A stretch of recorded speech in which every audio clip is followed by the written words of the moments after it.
うわ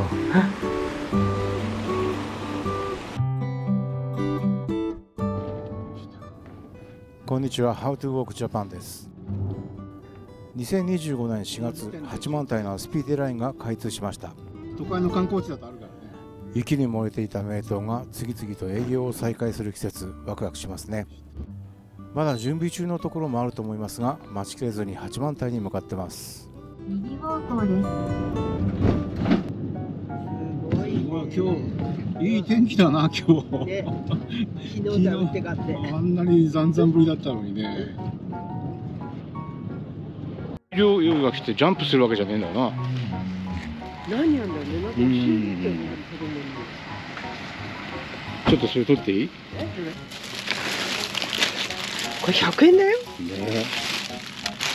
わさび菜3つも買っちゃいました。スナップエンドウも2つ買っちゃいました。そこまでは桜餅3種類のお餅、アッピマイタケ、あいいね。スナップエンドウ締めて2000円いくらだったかな。安いよな。まさか渋滞じゃないよな。渋滞じゃないけど、でもまあまあいるね。やっぱそうなんだろう。だよね。止まるなこれ。これな、意外と早いところで止まるな。おお。この天気じゃな。もう結構な雪だ。開通してないんでしょ？昨日は開通なんだ。あ、そうか。一昨日はどうかな、わかんないけど。昨日一昨日開通してたかな。あ、バスがいいんだよ、あそこに。あ、そう。あ、ちょっと前だからだ。すごい綺麗だな。白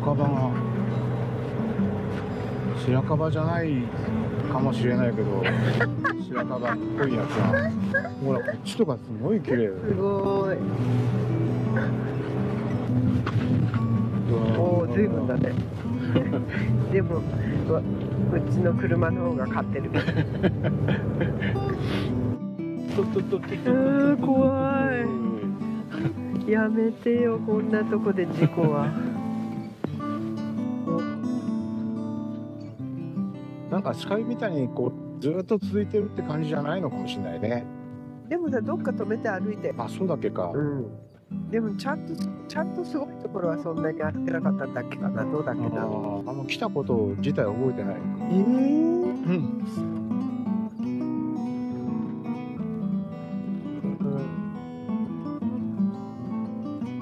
なんか止まってんな。あそこ止めてどこ行くんだろう。歩くのかもね。よっちゃんにゆっくり行った方がいいよって。カーブは怖い。駐車場でまた混むかもな。あ、ぽいね、ここ。すごいな。晴れたよな。あ、ここ景色がいいから速度緩めて渋滞になってんのかな。多分でももっと高いとこあるよね。どうだろうね。だってこれだったらまあでも2メーター3メーターないぐらいかな。あ、でもそんなもんか。いや、もうちょっとあるんじゃない。視界が5メーターとかっていうのはちょっと異常なんじゃない？視界8メーターじゃない？ 8 メーターほら、そういうふうにさ、前に車いてくれると助かるの。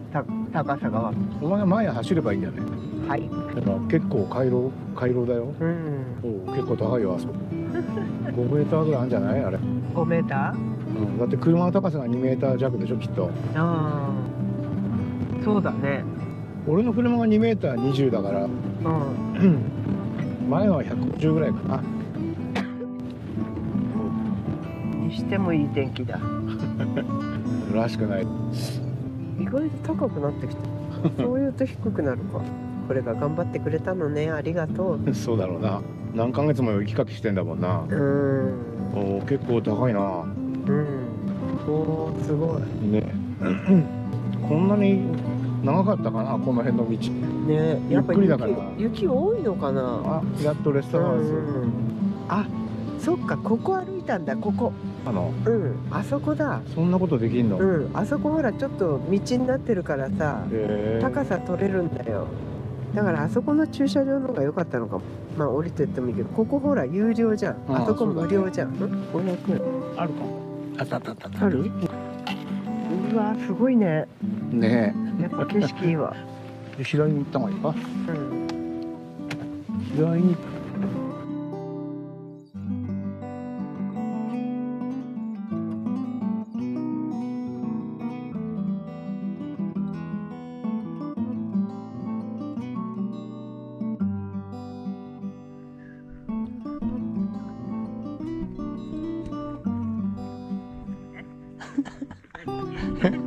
なんかやれよ。だって人来るんだもん。なんかやろうかと思ったけど、なんかやれよおかしいじゃんやっ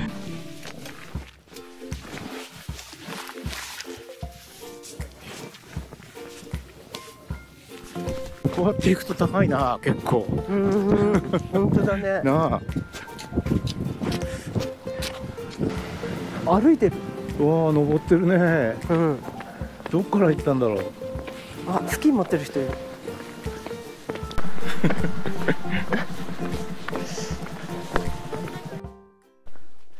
有料駐車場から歩いて降りてきました。すごい。あ、こっちから撮った方がいいかも。なんたってこの天気だよな。ねえ、この天気すごいわ。運動靴でも何でもない靴できちゃって。これは水盛りするジャングルブーツ。え？すごい、どこまでも行けるじゃん。うわ。でもうまいよ。え？ああ、さっきここ歩いてきたんだね、さっきの人ね。私埋まる気がするから行かないよ。すごい。すごい。そうか、これで行くと雪の回廊の上まで行けるんだよ。ああ、そういうこと。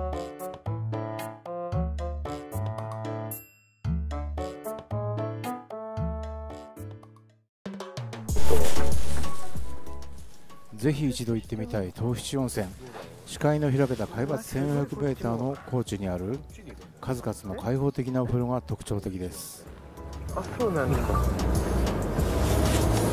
ういう景色だな。あ、やっぱダメか今。そうだよ。ね。だってこっち樹海ラインで。しかしこの日はまだ通行止め。ウェブを見ると5月5日からは確実に営業しているようです。入りたかったな。いつか必ずリベンジしましょう。ここはなんか一番雲海っぽいね。雲海っていうか雲っていうか。そうそうそう、私も言おうと思ったの。ね。雲海なのか雲の塊なのか、上から見れば雲海なの。なんかすごいのがいる。除雪機する。福江の湯大深温泉近くの駐車場。2011年には眼下に露天風呂があったという記事がありました。今はそれらしいものは見えませんね。すごい匂いね。でかいよね。ね。さっきから。駐車場の前は湯気が立ち上る谷場が横たわっています。大深温泉の入り口はまだ雪で塞がっているようで発見できませんでした。建物の老朽化から日帰りのみの営業になっているようですが、今年はどうなんでしょうか。もともと宿泊もオンドルがメインで当時に振り切った得意な存在、ぜひ存続してほしいですね。校舎来たら避けられるね。ゆっくり行ってよ、ゆっくり。除雪してあったので更けの湯に行ってみます。雪の回廊を抜けて温泉があるって。小宝の湯更けの湯は1700年代に開湯、1973年の地滑りで一度全壊しています。ここもすごい大変だろうな、雪かきするのね。離れとして存在していた旅館部のみを現本館として営業しているようです。男女別のうち旅館から数百メートル離れた5つの露天風呂やオンドル小屋があるようです。八幡平からのウォーキングコースも整備されているそうなので、登山を兼ねた客も多いそうです。すごい溶けてんじゃん、怖いな。狭いよ、狭い。うわ、ほら建物見えてきた。すごいね、よく除雪するね、これ。ね。特にあれでやってんだこれ。棒も立ってないのにさ。確かに。あ、立ってるんだよ。ほら、折れてる。そうか。かっこいい。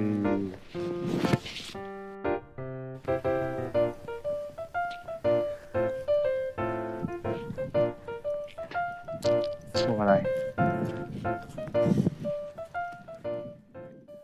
これで2連敗ですが、次は確実に空いているところに行きます。あやってるかな。どうでしょう。10時半って書いてあるから、あと3度目の正直、そろそろ温泉に浸かりたいですね。10時半から？10時半。あとまあちょっとだな。馬で来て芦田で帰る五所掛けと歌われるように、昔から効能の高い湯として知られている温泉、神経痛リウマチ糖尿病慢性婦人病の効用があるそうです。木製の箱の中に頭部だけ出して入り、蒸気で温まる箱蒸し風呂、火山風呂、これはジャグジーですね。露天風呂や打たせ湯など合計7種類のお湯が楽しめるほか、別途有料ですがオンドルも楽しめます。まさに温泉ワンダーランドですね。完全に雪に閉ざされてるな、これ。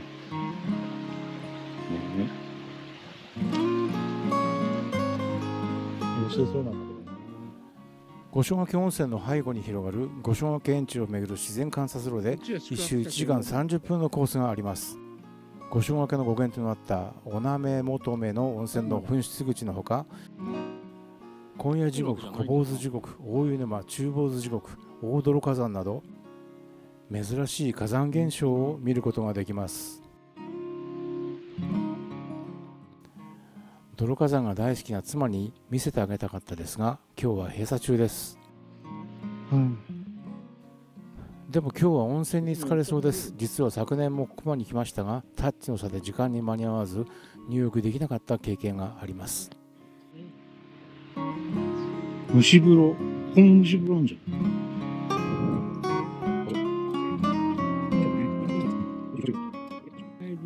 五所掛け温泉は昔からの湯治の一軒宿、本館、新館、湯治棟に分かれています。湯治宿の面影を色濃く残す湯治棟は自炊が基本。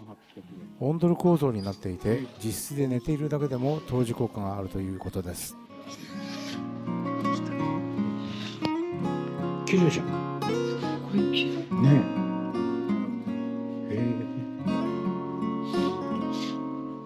どれとどれの風呂入っているんだろうね。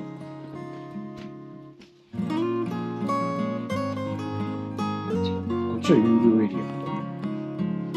オンドルなの。こっちは宿泊。さらにこっちだ。階段降りてください。湯治部すずらん寮は2018年に全室リニューアルされて全て個室になったそうです。入浴方法や過ごし方などホームページに細かくアドバイスが載っています。さすがに湯治から始まったお宿ですね。宿泊者エリア。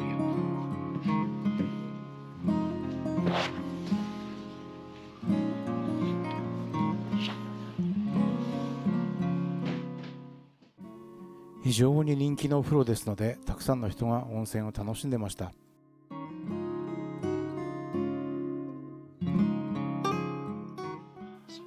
お湯は泥が多く含まれているため、灰白色の濁り湯、とっても温まります。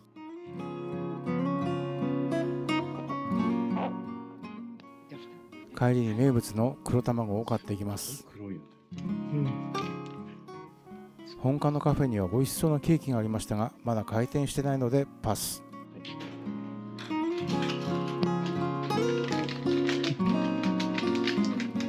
ありがとうございました。どうもありがとうございました。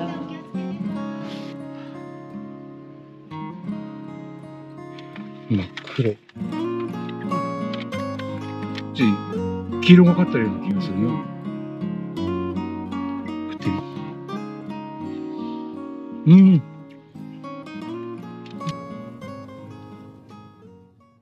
国道341号を通って玉川温泉までやってきました。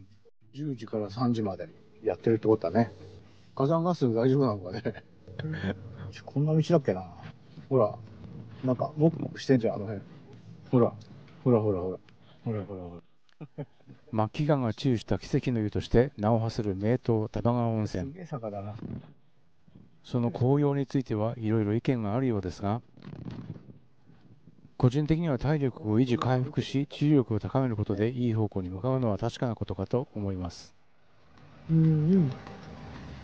あそこ座ってんのあったかいのあれ。あれは当時だったりするの。何よりそんな奇跡が起こることを信じてみたい気もしますね。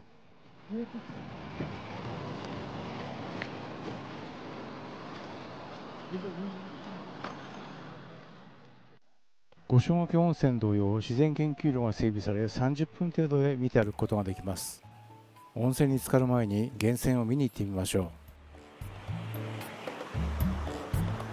すごいな。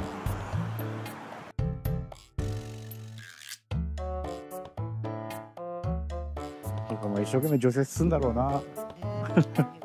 まだ今日まだ入れないかと思ってた。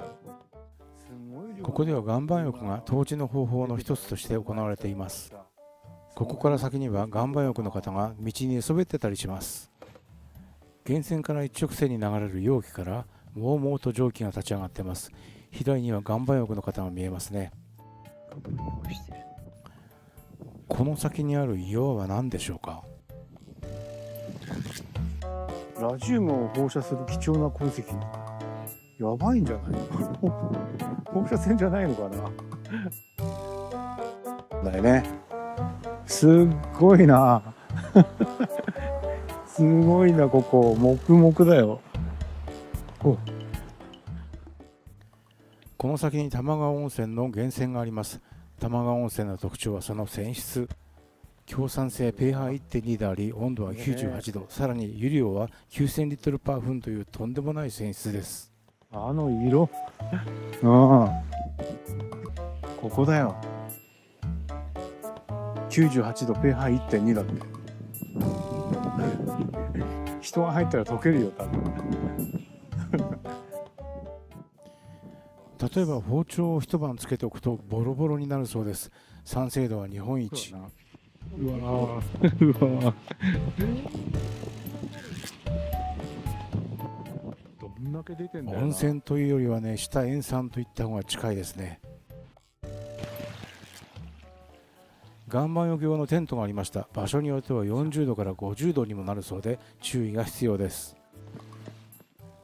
湯治専用の相談室や看護師さんがいらっしゃって療養の相談に乗ってくれるそうです。真剣に治癒しようと頑張ってらっしゃる方がたくさんいらっしゃるようです。観光で気軽に来るのもありだと思いますが、そういう方々の邪魔だけはしないようにしたいですね。すごいね。噴気口。やっぱ火山性ガスが吹き出てるんだよ、ここ。この辺り100カ所以上から有毒ガスが噴出しています。温度は100度以上。遊歩道からは出ないようにしましょう。この噴気口を見ていると地球は生きてるんだなぁとしみじみ思いますね。この奥に殺生谷という場所があるそうで、何でもそこを通る鳥がバタバタと落ちるんだとか。火山ガスの怖さがよくわかりますね。昔玉川毒水と呼ばれた温泉水は田沢湖に流れ込んでおり、そのために魚が1匹も生息していないそうです。あの深い青はこの温泉の影響もあるのかもしれませんね。さあ温泉に入りましょう。本当だ。お湯は強酸性なので傷などあればだいぶ染みます。傷がなくても顔を洗っただけでヒリヒリしました。目に入ってヒリヒリってしまいました。そのためが源泉 100% 以外に 50% のお湯も用意されており、湯治目的によって使い分けるようです。食事も健康に気を使いながらも美味なものが用意され、本当に湯治に特化した宿だなぁと感心しきりです。湯治目的でなくとも我々のように観光目的でしっかり楽しめる素敵な場所です。湯治の方にちょっと配慮すればいいんじゃないかと思います。